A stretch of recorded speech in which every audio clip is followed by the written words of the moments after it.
చాలామంది స్త్రీల్లో మనం మడమ నొప్పి చూస్తూ ఉంటాం. పాదం భూమి మీద మోపడానికి ఇబ్బంది పడుతూ ఉంటారు. అసలు ఎందుకొస్తుంది ఈ మడమ నొప్పి? అంటే లేడీస్‌లో కామనా? లేకపోతే అందరిలోనూ ఉంటుందా? ఈ మడమ నొప్పి మీరు చెప్తున్నటువంటి దాన్ని ప్లాంటర్ ఫేషియైటిస్ అంటారు. హ్మ్. ఇది చాలా కామన్‌గా కనిపిస్తుంది. లేడీస్‌లో చాలా ఎక్కువ. హ్మ్. అండ్ ఈ నొప్పి రావడానికి ఉండే ఫస్ట్ కారణాలలో ఏదైనా ఒక రొటీన్‌గా చేసేటువంటి పని కాకుండా ఎక్కువసేపు నిల్చొని ఉండడం, లేకపోతే కాళ్ళ మీద ఒత్తిడి పడేటువంటి పని ఏదైనా చేసి ఉండడం అలాంటి దాంట్లో చాలా తక్కువగా స్టార్ట్ అవుతుంది మొదలు.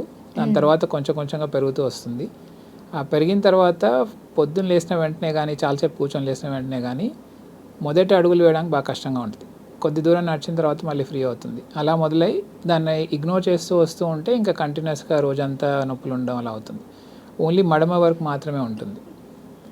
దానికి కారణం ఏంటంటే పాదంలో ఉండేటువంటి ఒకటి ఫేషియా అంటాము. ఒక స్ట్రక్చర్ బాగా టైట్‌నెస్ వల్ల వచ్చేటటువంటి నొప్పి అది.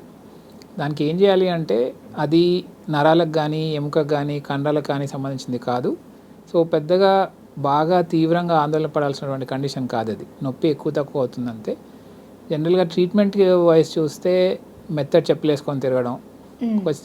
చిన్న స్ట్రెచింగ్ ఎక్సర్సైజెస్ ఉంటాయి. అంటే పాదాన్ని మొత్తం మన వైపు ఇలా అనేసేసి వేళ్ళని గట్టిగా చేత్తో వెనక్కి స్ట్రెచ్ చేసి ఒక 10, 15 సెకండ్లు అలా హోల్డ్ చేసి మళ్ళీ వదిలేయడం.